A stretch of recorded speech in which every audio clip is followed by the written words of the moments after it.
ഒരിക്കൽ കൂടെ കരമീയത്തെ ദൈവത്തിന് നന്ദി പറഞ്ഞാട്ടെ. ഹല്ലേലൂയ. ഇന്ന് പകൽക്കാലം അല്പസമയം നമുക്ക് ദൈവവചനം ചിന്തിക്കാം. അതിനായി നിങ്ങളുടെ ശ്രദ്ധ തിരുവെഴുത്തിലേക്ക് ഞാൻ ക്ഷണിക്കുന്നു. ആദിമ പുസ്തകമായ ഉൽപ്പത്തി പുസ്തകത്തിലേക്ക് തന്നെ കടന്നു വരാം. 2-ാം അധ്യായം 22-23 വാക്യങ്ങൾ വായിക്കാം. ഉൽപ്പത്തി പുസ്തകം 2-ാം അധ്യായം 22-23 തിരുവെഴുത്തുകൾ. ദൈവം മനുഷ്യരിൽ നിന്ന് എടുത്ത വാരിയലിനെ ഒരു സ്ത്രീയാക്കി അവളെ മനുഷ്യന്റെ അടുക്കൽ കൊണ്ടുവന്നു. അപ്പോൾ മനുഷ്യൻ, ഇത് ഇപ്പോൾ എന്റെ അസ്ഥിയിൽ നിന്ന് അസ്ഥിയും എന്റെ മാംസത്തിൽ നിന്ന് മാംസവുമാകുന്നു. ഇവളെ നരനിൽ നിന്ന് എടുത്തിരിക്കാൻ ഇവൾക്ക് നാരി എന്ന് പേരാകും എന്ന് പറഞ്ഞു. അവളെ മനുഷ്യന്റെ അടുക്കൽ കൊണ്ടുവന്നു. അപ്പോൾ മനുഷ്യൻ, ഇത് ഇപ്പോൾ എന്റെ അസ്ഥിയിൽ നിന്ന് അസ്ഥിയും മാംസത്തിൽ നിന്ന് മാംസവും ആകുന്നു എന്ന് പറഞ്ഞു. Price the Lord. നമുക്കെല്ലാവർക്കും വളരെ പരിചിതമായ ഒരു തിരുവെഴുത്താണ്.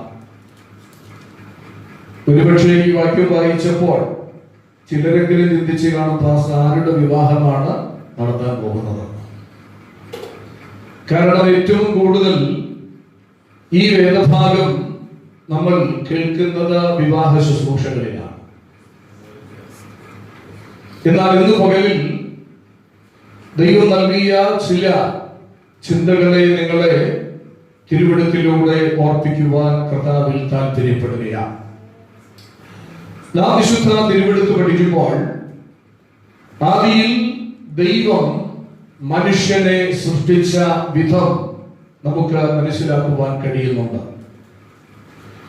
നിലത്തെ പൊടിയിൽ നിന്നാണ് ദൈവം മനുഷ്യനെ സൃഷ്ടിച്ചത്. എന്നാൽ സ്ത്രീയെ ദൈവം ഉണ്ടാക്കിയ വിധം അതിൽ നിന്നും വളരെ വ്യത്യസ്തമായിരുന്നു എന്ന് മനസ്സിലാക്കുവാൻ കഴിയും. മണ്ണെടുത്ത മനുഷ്യനെ സൃഷ്ടിച്ച് അവനിൽ ജീവശ്വാസമൂതി അവൻ ജീവനുള്ള ദേഹിയായി. എന്നാൽ ദൈവം സ്ത്രീക്ക് രൂപം നൽകുന്നത് മറ്റൊരു നിലയിലാണ്. അവിടെ നമ്മൾ പഠിക്കുന്നു, ദൈവം അവന് ഗാഠനിദ്ര നൽകി. ഗാഠനിദ്ര നൽകിയതിനു ശേഷം അവന്റെ വാരിയെല്ലുകളിൽ ഒന്ന് എടുത്ത് അതിന്മേൽ മാംസം പിടിപ്പിച്ച് ഒരു സ്ത്രീയായി രൂപപ്പെടുത്തി എന്നാണ് നമുക്ക് അവിടെ വായിച്ച് മനസ്സിലാക്കുവാൻ കഴിയുന്നത്. Price the Lord. അപ്പോൾ ഈ സ്ത്രീയെ ഉണ്ടാക്കുവാൻ ദൈവം ആദ്യം ചെയ്തത്, ആദാമിന് ആദ്യം എന്ത് ചെയ്തു? ഒരു ഗാഠനിദ്ര വരുത്തി. 2, ആ ഗാഠനിദ്രയിൽ അവന്റെ വാരിയെല്ലിൽ ഒന്നിനെ ഊരി. ഇവർ ഉറക്കമെല്ലാം എഴുന്നേറ്റ് ഇങ്ങനെ ഇരിക്കുമ്പോ തമ്പുരാൻ ഈ വാരിയെല്ലിൽ മാംസം പിടിപ്പിച്ച് അവന്റെ അടുക്കൽ ഒരു സ്ത്രീയായി കൊണ്ടു നിർത്തിയപ്പോൾ ആദാം പറഞ്ഞ ഒരു പദമാണ് നമ്മൾ ഇവിടെ വായിച്ചു കേട്ടത്. Price the Lord. ഇവൾ എന്റെ അസ്ഥിയിൽ നിന്ന് അസ്ഥിയും മാംസത്തിൽ നിന്ന് മാംസവും ആകുന്നു എന്നാണ് അവിടെ ഓർപ്പിക്കുവാൻ ഇടയായിരിക്കുന്നത്. ഇന്ന് പകലിൽ ഞാൻ അദ്ദേഹം പറഞ്ഞിരിക്കുന്ന പദം അസ്ഥിയിൽ നിന്ന് അസ്ഥി, ആ പദത്തെ കുറിച്ചാണ് ഞാൻ ചില കാര്യങ്ങൾ മുഖമുരയായി പറയുവാൻ താല്പര്യപ്പെടുന്നു. ദൈവം അനുവദിച്ചാൽ കണ്ടിന്യൂവേഷൻ നമുക്ക് വരും ദിവസങ്ങളിൽ ധ്യാനിക്കാം. ശ്രദ്ധിക്കുക, അസ്ഥിയിൽ നിന്ന് അസ്ഥി. അദ്ദേഹം പറഞ്ഞത്, this is now bone of my bones and flesh of my flesh. എന്റെ അസ്ഥിയിൽ നിന്ന് അസ്ഥി, എന്റെ മാംസത്തിൽ നിന്ന് മാംസം. നോക്കണം, ഈ വാരിയെല്ലുകളിൽ ഒന്ന് ദൈവത്തിന്റെ കരങ്ങളിൽ വന്നപ്പോൾ അവിടെ സംഭവിച്ച അനുസ്യൂതമായ മാറ്റം ഒരു സ്ത്രീയായി രൂപാന്തരപ്പെടുവാനിടയായി. ഒരു ആകാരമുള്ള, ഒരു സൗന്ദര്യമുള്ള, സ്വന്തം ആദാമിനോട് യോജിച്ചു നിൽക്കുവാൻ കഴിയുന്ന ഒരു സ്ത്രീയായി രൂപപ്പെട്ടു വന്നു. അതാണ് ദൈവത്തിന്റെ കരങ്ങളിൽ ഒരു വ്യക്തി ഏൽപ്പിക്കപ്പെട്ടാൽ ഉണ്ടാകുന്ന ഏറ്റവും വലിയ ഗുണമെന്ന് പറയുന്നത്. Praise God.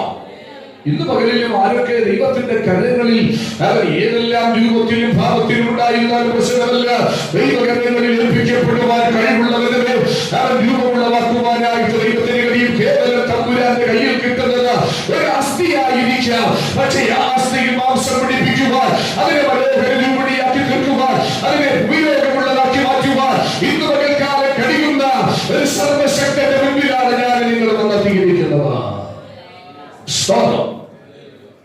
ശ്രദ്ധിക്കൂ, ഇവിടെ ഈ മനുഷ്യൻ ഈ സ്ത്രീയെ, ഈ അസ്ഥിയെ തന്റെ അടുക്കൽ കൊണ്ടു നിർത്തിയപ്പോൾ പറയുന്നു, ഇത് എന്റെ അസ്ഥിയിൽ നിന്ന് അസ്ഥി.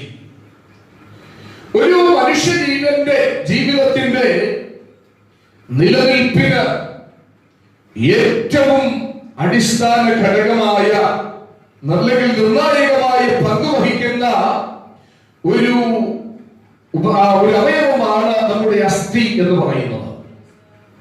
ഈ അസ്ഥി ഇല്ലെങ്കിൽ നമുക്ക് സ്റ്റേബിളായി നിൽക്കുവാനായിട്ട് കഴിയത്തില്ല. അസ്ഥിക്ക് അത്രയേറെ പ്രാധാന്യം തിരുവെഴുത്ത് നൽകുന്നുണ്ട്. നമുക്കറിയാം, ഇന്ന് ഈ അസ്ഥിയിലാണ് ഏറ്റവും കൂടുതൽ രോഗങ്ങൾ സംഭവിക്കാറുള്ളത്. അസ്ഥിക്ഷയങ്ങൾ ഏകദേശം ഒരു വൈദ്യശാസ്ത്രം പറയുന്നത് 45 വയസ്സ് കഴിഞ്ഞാൽ കൂടുതൽ വ്യക്തികളിൽ കാണപ്പെടുന്ന ഒരു രോഗമാണ് അസ്ഥിക്ഷയം. ഓസ്റ്റോപൊറോസിസ് എന്നാണ് വൈദ്യശാസ്ത്രം പറയുന്നത്. അപ്പോൾ ഈ അസ്ഥിക്ഷയം സംഭവിക്കുമ്പോൾ സംഭവിക്കുന്നത് അവന്റെ നട്ടെല്ലിന് ഒടിവ് സംഭവിക്കാം, തളർന്നു പോകാം, കിടപ്പിലാകാം, പലതരത്തിലുള്ള വീഴ്ചകൾ അവന്റെ ശരീരത്തിൽ എന്ത് ചെയ്യാം, സംഭവിക്കാം. അവന്റെ ശരീരത്തിന്റെ സാന്ദ്രത കുറയാം, ആരോഗ്യം കുറയാനുള്ള സാധ്യതകളുണ്ട്. അങ്ങനെ അസ്ഥിക്ഷയം പല നിലയിൽ ഒരു മനുഷ്യനെ ബാധിച്ചു എന്ന് വരാം. പക്ഷേ അതിന് ഉള്ള ഫോർമുലയും എന്തുകൊണ്ട് സംഭവിക്കുന്നു എന്നും വൈദ്യശാസ്ത്രം പറയുന്നുണ്ട്. സാധാരണ ഈ അസ്ഥിക്ഷയം പോലുള്ള രോഗങ്ങൾ കൂടുതലായി വരുന്നത് വൈദ്യശാസ്ത്രം പറയുന്നത് പരമ്പരാഗതമായി ഈ രോഗമുള്ളവർക്ക് വരാം. അതുപോലെ പുകവലി, ഡ്രഗ്സ്, ഇതിന്റെ അളവ് ശരീരത്തിൽ വർദ്ധിക്കുമ്പോൾ ഉണ്ടാകാം. ലൈഫ് ലോങ്ങായി ദീർഘവർഷങ്ങളായി മരുന്നുകൾ ഉപയോഗിക്കുന്നത് കൊണ്ട്, ഹൈ ഡോസ് മരുന്നുകൾ ഉപയോഗിക്കുന്നത് കൊണ്ട് അസ്ഥിക്ഷയം വരും. ഏറ്റവും കൂടുതൽ 45 വയസ്സ് പ്രായം കഴിഞ്ഞാൽ സ്ത്രീകൾക്കാണ് ഈ രോഗം വരുന്നതെന്നാണ് വൈദ്യശാസ്ത്രം പറയുന്നത്. അപ്പോൾ അതിനെ എങ്ങനെ മാനേജ് ചെയ്യാം എന്ന് കൂടി അവർ പറയുന്നുണ്ട്. എല്ലാ ദിവസവും ഏറ്റവും കുറഞ്ഞത് ഒരു 2.5 മണിക്കൂറെങ്കിലും എന്ത് ചെയ്യണം, ശരീരത്തിന് എക്സസൈസ് നൽകണം. എന്നിട്ട് കാൽസ്യമുള്ള നല്ല ജീവകം ബി അടങ്ങിയ, വൈറ്റമിൻസ് അടങ്ങിയ നല്ല ആഹാരങ്ങൾ കഴിക്കണം. ഇതൊക്കെ ചെയ്താൽ ഒരളവ് വരെ അതിനെ പ്രതിരോധിക്കാം എന്നാണ് പറയുന്നത്. അതല്ല എന്റെ വിഷയം. ഞാൻ ഇത്രയും കാര്യങ്ങൾ പറഞ്ഞതേ ഉള്ളൂ. ഇവിടെ ശ്രദ്ധിക്കണം. ഇപ്പോൾ അസ്ഥി എന്ന് പറയുന്നത് വളരെ ഒരു മനുഷ്യ ശരീരത്തിന് ഏറ്റവും സ്വാധീനമുള്ള, ഏറ്റവും നിർണായകമായ ഒരു അവയവം എന്നാണ് വിശുദ്ധ തിരുവെഴുത്തിലൂടെ നമുക്ക് മനസ്സിലാക്കുവാൻ കഴിയുന്നത്. അപ്പോൾ ഈ അസ്ഥി ഇല്ലെങ്കിൽ അവൻ എന്ത് സംഭവിക്കാം? അവന് വീഴ്ച സംഭവിക്കാം, അവൻ തളർന്നു കിടക്കാം, പലതരത്തിലുള്ള ഒടിവുകൾ സംഭവിക്കാം, മുറിവുകൾ സംഭവിക്കാം. അവൻ അത് വരാതിരിക്കാനാണ് നമ്മൾ എല്ലാവരും എന്ത് ചെയ്യുന്നത്? പരിശ്രമിച്ചു കൊണ്ടിരിക്കുന്നത്. ഞാൻ ഇന്ന് പകലിൽ നിങ്ങളോട് സംസാരിക്കുന്നത്, അവൻ ആദ്യം പറഞ്ഞ പദം, ഇവൻ അസ്ഥിയിൽ നിന്ന് അസ്ഥി. എന്താണ്? പുതിയ നിയമത്തിലേക്ക് വരുമ്പോൾ ഈ അസ്ഥിക്ക് നൽകിയിരിക്കുന്ന മാനം, അതിന്റെ തലം എന്താണ്?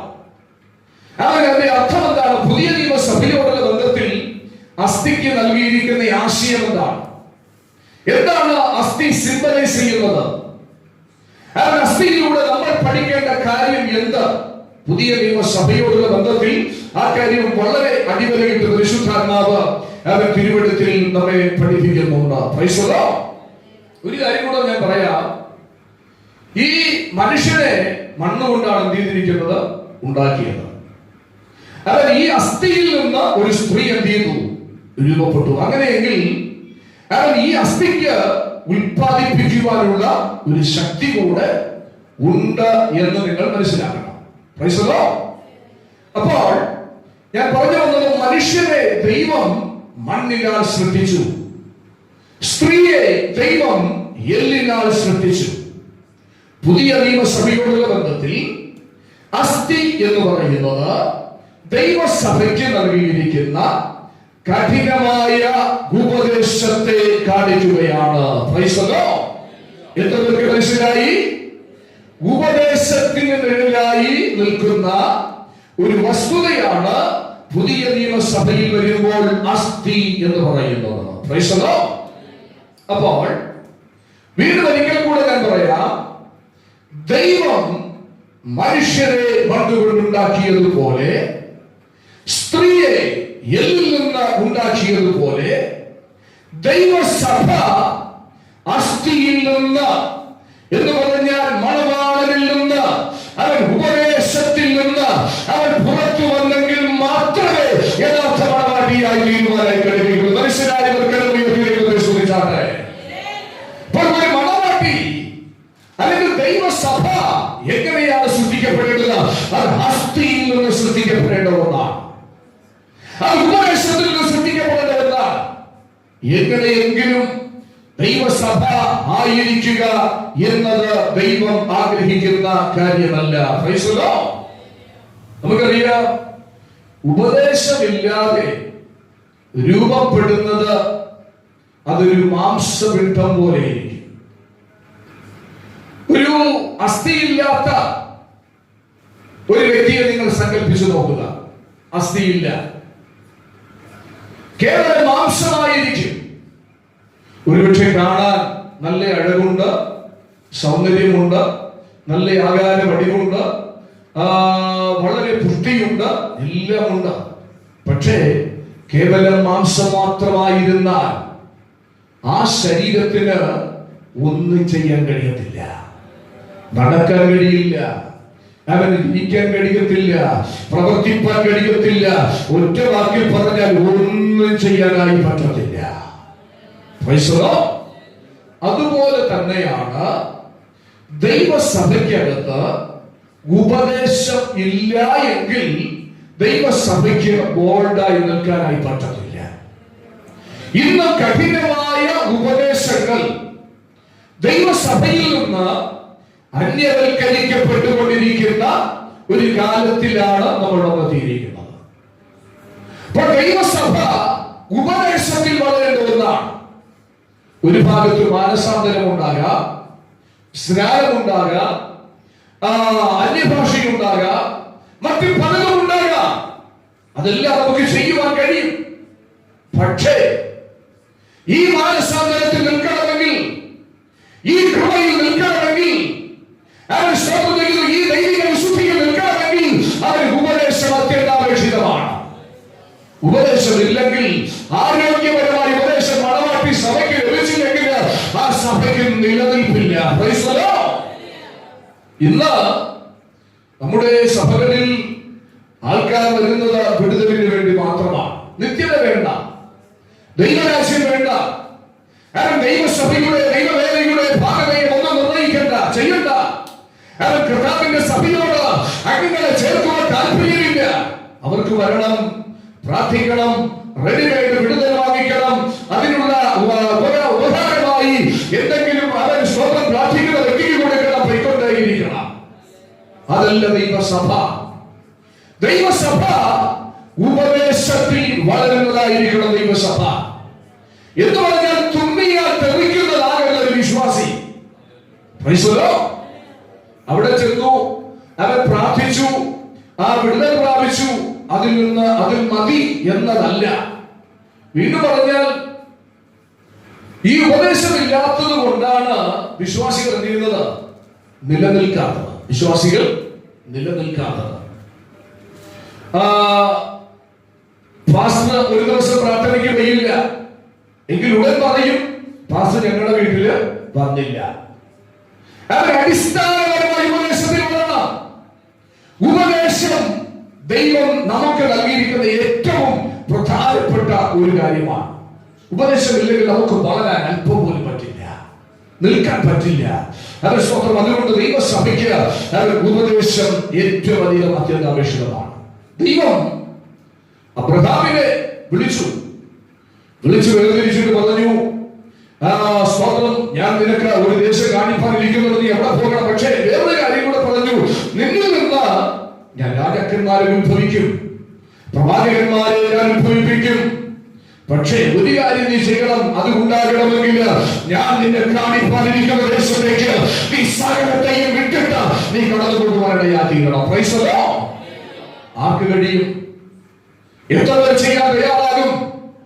നീ പറഞ്ഞ വാഗ്ദത്തം രാജാക്കന്മാരും പ്രവാചകന്മാരും ഭരണകർത്താക്കന്മാരും നിന്നിലൂടെ ഉത്ഭവിക്കണമെങ്കിൽ നീ ഉപദേശം പാലിപ്പാൻ തയ്യാറാകണം.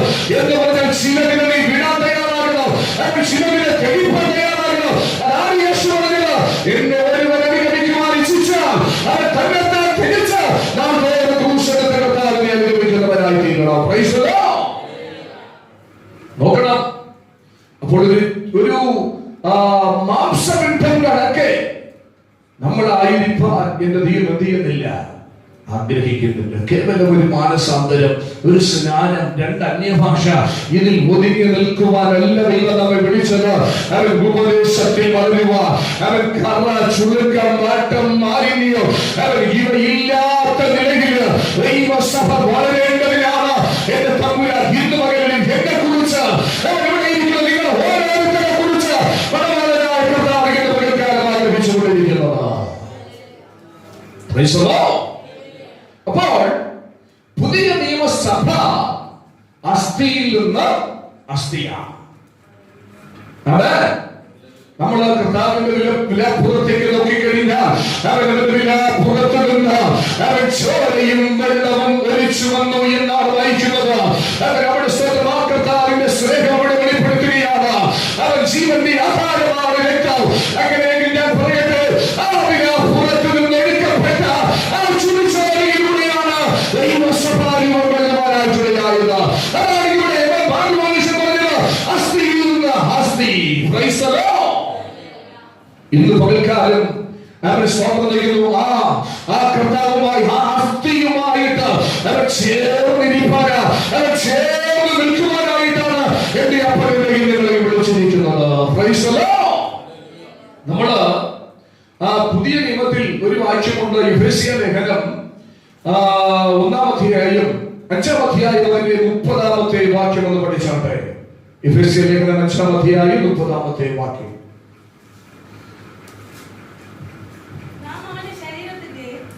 നാം അവന്റെ ശരീരത്തിന്റെ അവയവങ്ങൾ അല്ലോ.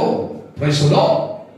അപ്പോൾ നാം ക്രിസ്തുവിന്റെ ശരീരത്തിൽ എന്ന് പറഞ്ഞാൽ അവന്റെ അസ്ഥിക്ക് അസ്ഥിയായി നമ്മൾ തീരണം. നമുക്കറിയാം, നമ്മുടെ ഇവിടെ ഇരിക്കുന്ന ഏറിയ പങ്കും വിവാഹിതരാണ്. നമ്മൾ ഒരു ദിവസം പുരുഷന്മാർ ഒന്ന് ചിന്തിച്ചു നോക്കൂ, നമ്മുടെ വീട്ടിൽ നമ്മുടെ ആ കുടുംബത്തിലെ കുടുംബനായികമാർ ഇല്ലെങ്കിൽ നിങ്ങൾ അനുഭവിക്കുന്ന ടെൻഷൻ, എന്തോ നഷ്ടപ്പെട്ടതുപോലെ, ഇല്ലാത്തതുപോലെ, ഒരു കുറവ് പോലെ നമുക്ക് ഇവിടെ ഫീൽ ചെയ്യാറുണ്ട്. അത് തന്നെയാണ് ഇവിടെ ദൈവസഭയോടുള്ള ബന്ധത്തിൽ ക്രിസ്തുവിന്റെ അസ്ഥിയിൽ നിന്ന് അസ്ഥിയായിരിക്കണം ദൈവമാക്കണം. ക്രിസ്തുവിനെ കൂടാതെ നമുക്ക് ജീവിപ്പാൻ പറ്റത്തില്ല. ആ നിലയിൽ നമ്മുടെ ആത്മീക നില വളരണം. ആ നിലയിലേക്ക് നാം ഭക്തമായി ഓരോ ദിവസം വളർന്നുകൊണ്ടേയിരിക്കണം. Price the Lord. നമ്മൾ എല്ലാ ദിവസവും അവൻ പാല് മാത്രം കുടിക്കാൻ ശ്രദ്ധിക്കരുത്. കട്ടിയായ ആഹാരം ഭക്ഷിക്കണം.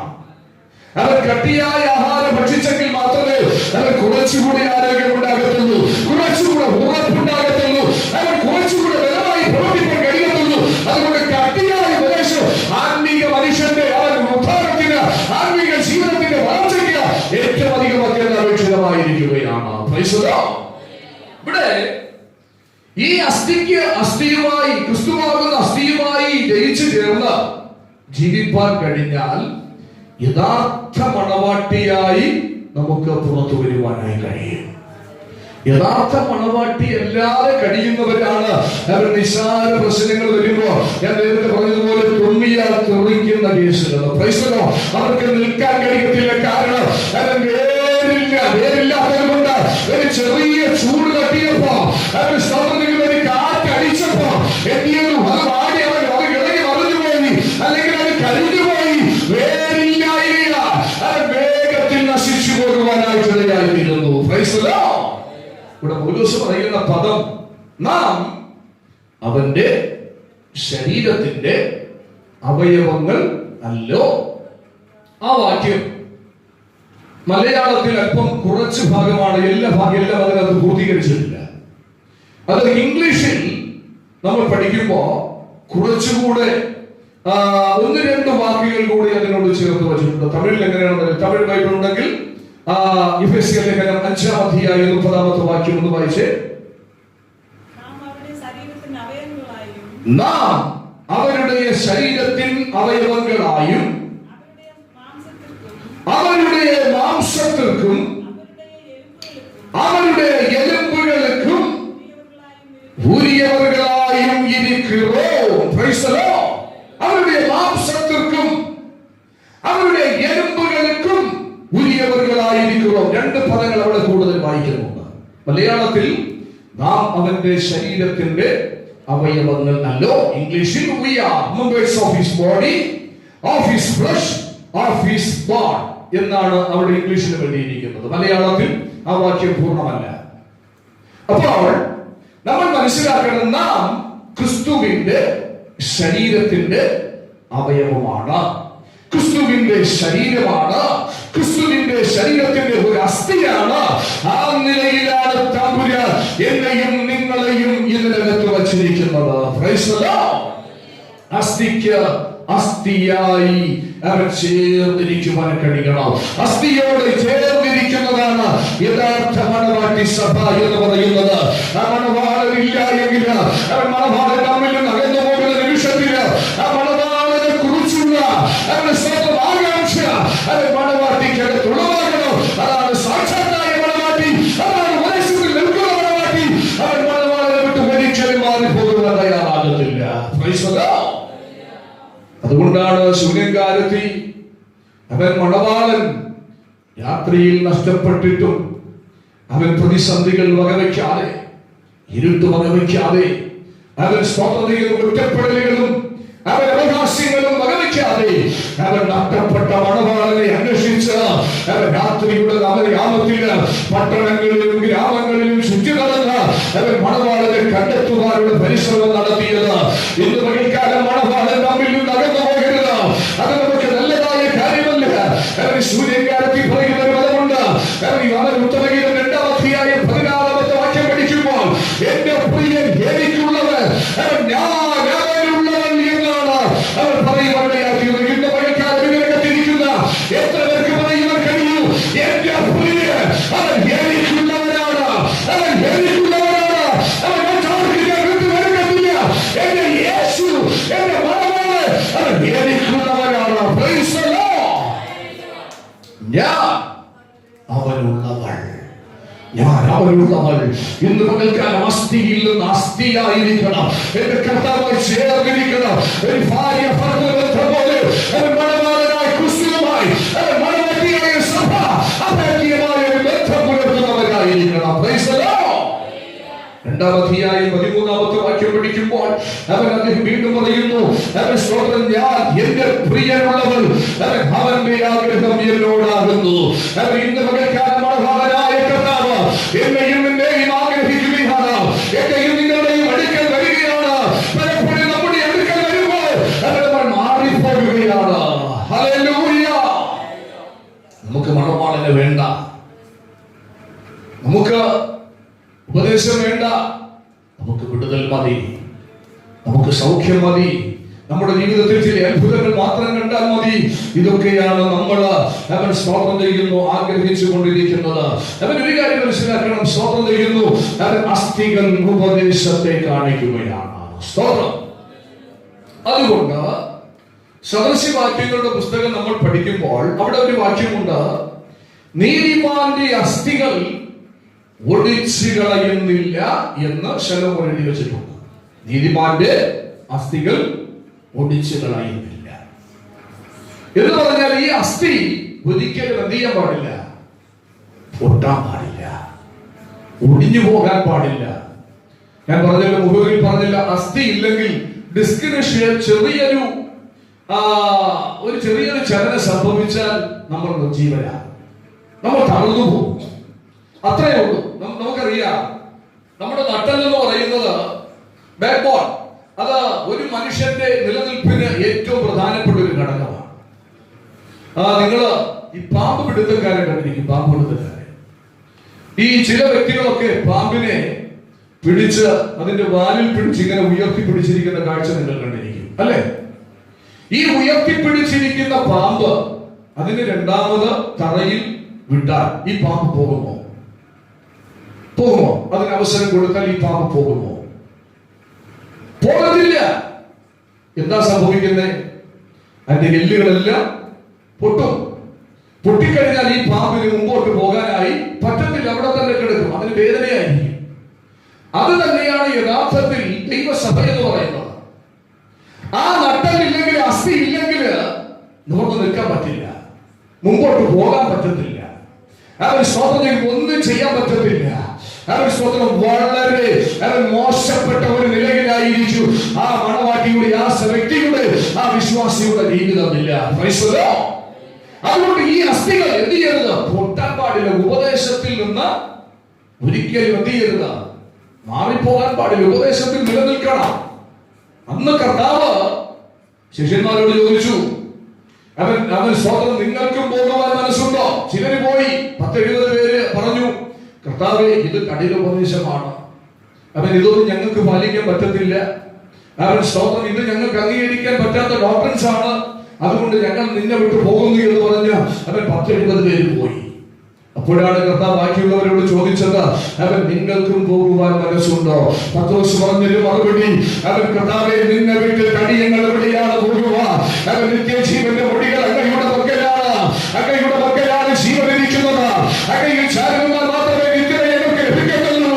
അതുകൊണ്ട് ഈ ഉപദേശം വിട്ട് നിങ്ങൾ എവിടേക്കും പോകുവാൻ ആഗ്രഹിക്കുന്നില്ല, അങ്ങയെ മാത്രം ചാരുവാൻ നിങ്ങൾ താല്പര്യപ്പെടുകയാണ്. അപ്പോൾ ഈ ഉപദേശം എന്ത് ചെയ്യുന്നത്? ഒരിക്കലും പൊട്ടരുത്. വീണ്ടും ഇങ്ങനെ ഞാൻ പറയാ, ഈ ഉപദേശത്തിന് വേണ്ടി ഒരു കോംപ്രമൈസിന് നമ്മൾ എന്ത് ചെയ്യരുത്? തയ്യാറാകരുത്. അത് ഒരു വിശ്വാസിക്ക് നല്ല കാര്യമല്ല. സ്വതന്ത്രം ഒറ്റ വാക്കിൽ നമ്മള് സംഖ്യാപുസ്തകത്തിൽ ഒരു പദം വായിക്കുന്നുണ്ട്, ഒരു കാര്യം വായിക്കുന്നുണ്ട്. അവിടെ ഒരു ഇസ്രായേലിയൻ, ഒരു മിദ്യാനിയ സ്ത്രീയെ ഇസ്രായേലിയരുടെ പാളയത്തിൽ കൊണ്ടുവന്നു. ദൈവം അരുത് എന്ന് കൽപ്പിച്ച, ദൈവം വിലക്കി നിർത്തിയ ചില അശുദ്ധികളെ പാളയത്തിനകത്തേക്ക് എന്ത് ചെയ്തു? വലിച്ചിഴച്ചു കൊണ്ടുവന്ന് അതിന്റെ പങ്കാളിയായി തീരുന്ന രംഗമാണ് സംഖ്യാപുസ്തകത്തിലാണെന്ന് തോന്നുന്നു നമ്മൾ വായിക്കുന്നു. അപ്പോ അന്ന് മോശ ഉണ്ട്, അഹരോനുണ്ട്, എലിയാസർ ഉണ്ട്. ഇവരെല്ലാം ഇസ്രായേൽ നിരയുടെ ആ മുൻനിരയിൽ നിന്ന് ജനത്തെ നയിച്ചുകൊണ്ടിരിക്കുകയാണ്. ഈ അശുദ്ധി എപ്പോഴാണോ പാളയത്തിനകത്ത് പ്രവേശിച്ചത്, ആ സമയം മുതൽ ഇസ്രായേൽ പാളയത്തിനകത്ത് ബാധ ആരംഭിച്ചു. അവിടെ നമ്മൾ തിരുവെഴുത്തിൽ വായിക്കുന്നു, ഏകദേശം 24,000-ഓളം പേർ ഈ ബാധയാൽ സംഹരിക്കപ്പെട്ടു എന്നാണ് വായിക്കുന്നത്. ഇവർ സംഹരിക്കപ്പെട്ടുകൊണ്ടിരിക്കുമ്പോഴും മോശയുടെ കണ്ണ് തുറന്നില്ല, അഹരോന്റെ കണ്ണ് തുറന്നില്ല, എലിയാസറിന്റെ കണ്ണ് തുറന്നില്ല. ഇവരെല്ലാം ഈ കാഴ്ച കണ്ടുകൊണ്ടിരിക്കുകയാണ്. എന്താണ് കാരണം? എന്തുകൊണ്ട് ഇത് സംഭവിച്ചു എന്ന് പരിശോധിക്കുവാൻ വലിയ നേതാക്കന്മാർക്ക് സാധിച്ചില്ല. ഇസ്രായേലിലെ പാളയത്തിനകത്ത് കണ്ട അശുദ്ധിക്ക് അവർ കൂട്ടുനിൽക്കുകയാണ്. ആ അശുദ്ധിയെ പുറത്താക്കുവാൻ ഈ നേതാക്കന്മാർ പരിശ്രമിച്ചില്ല.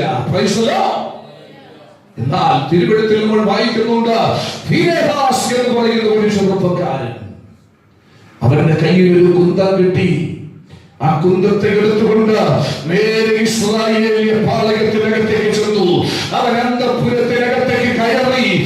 നമ്മൾ അവിടെ വായിക്കുന്നത് ഇങ്ങനെയാണ്, അവൻ ആ മിദ്യാനിയ സ്ത്രീയെയും ആ ഇസ്രായേലിയ പുരുഷനെയും ഉദരം തുളച്ച് ചെല്ലത്തക്ക നിലയിൽ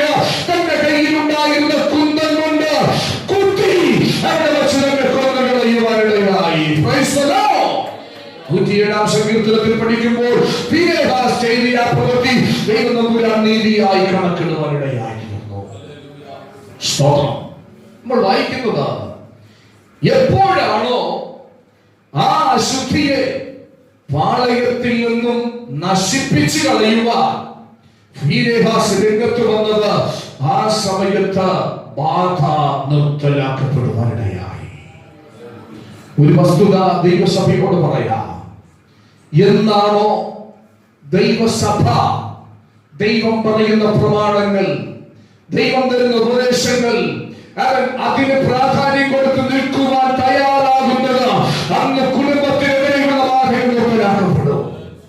അന്ന് ന്യായവിധികൾ മാറ്റപ്പെടും.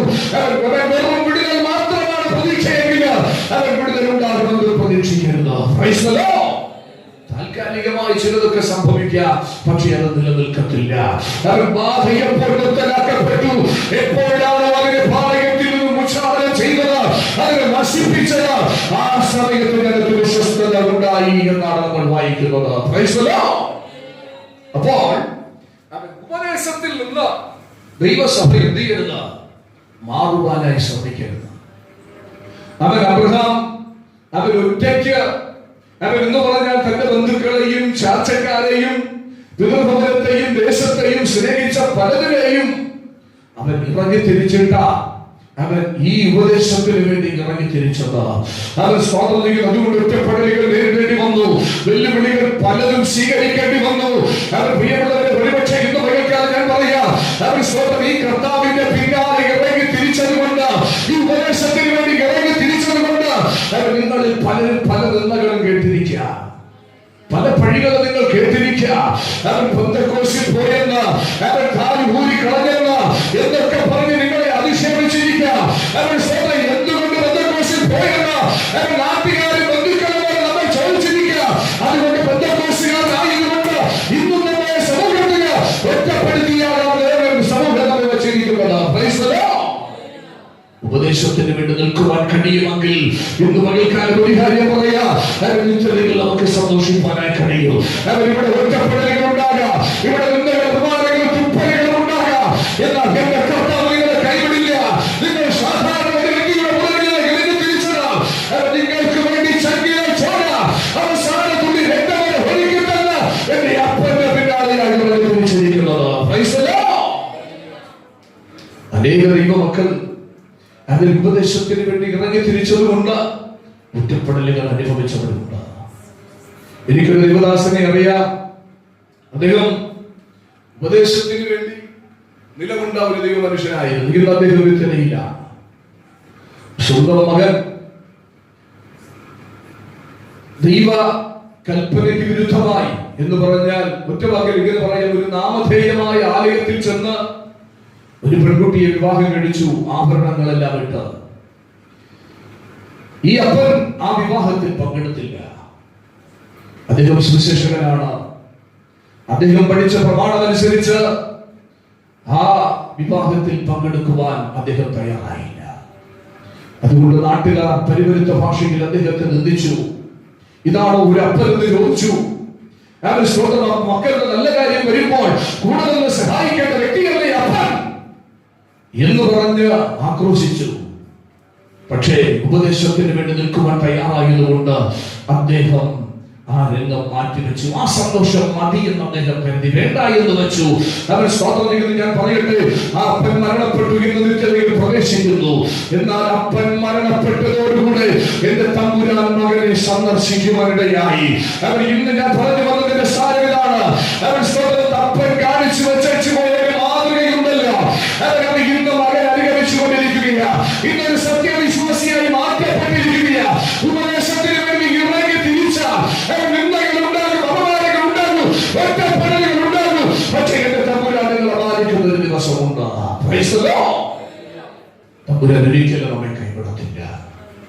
ഞാൻ അടുത്ത സമയത്ത് നമ്മുടെ ഒരു പെന്തക്കോസ്ത് ചർച്ചില് ഒരു വിവാഹം നടന്നത് പെന്തക്കോസ്തില് സ്നാനപ്പെട്ട ഒരു ചെറുപ്പക്കാരൻ, അവൻ ആഭരണമിട്ട് എന്ത് ചെയ്തു?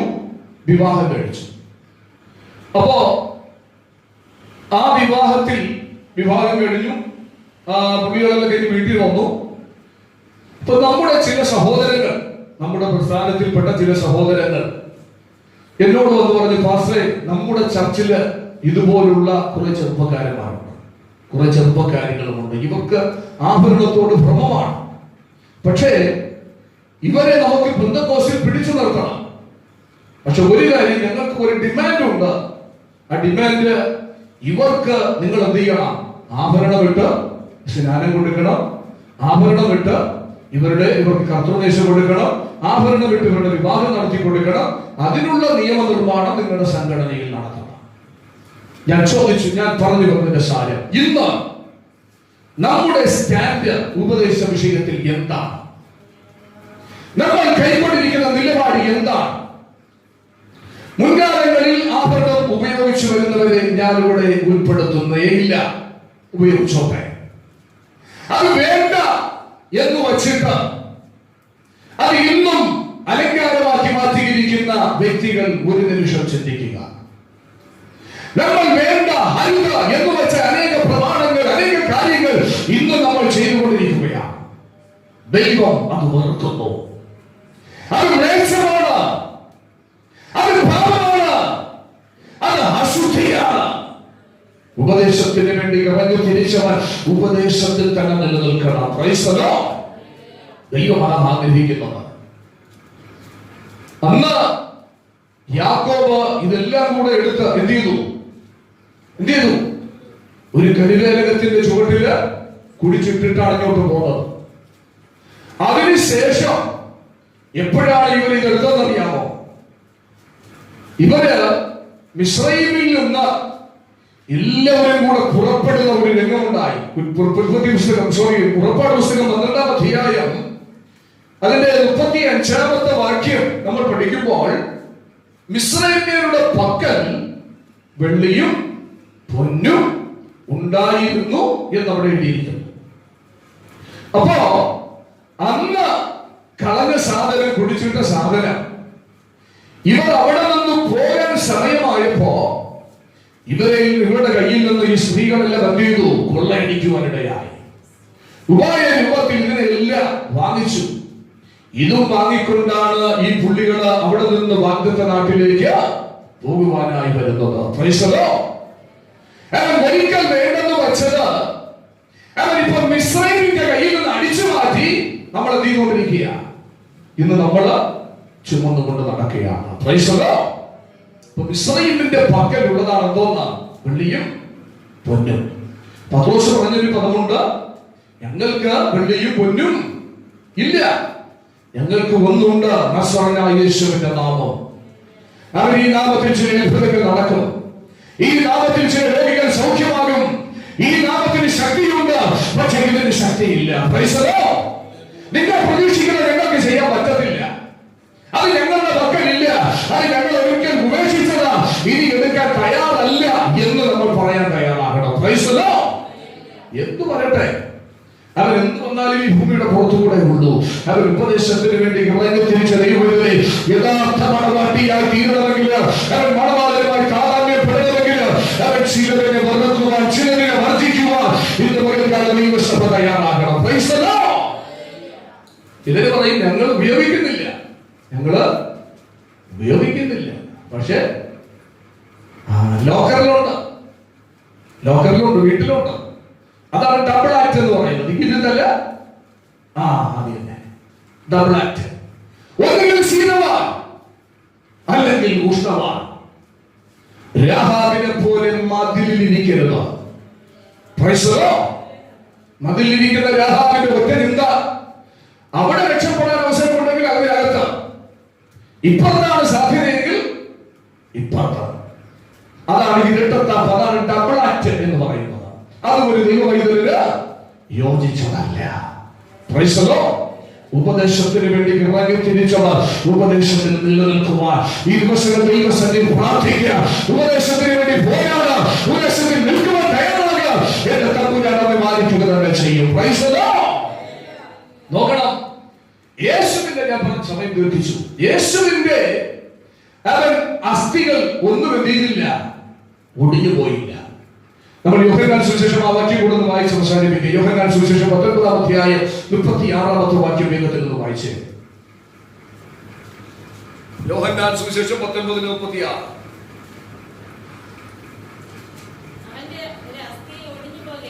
അവന്റെ അസ്ഥികൾ ഒന്നും ഒടിഞ്ഞു പോകയില്ല എന്നുള്ള തിരുവെഴുത്ത് നിവൃത്തിയാകേണ്ടതിന്.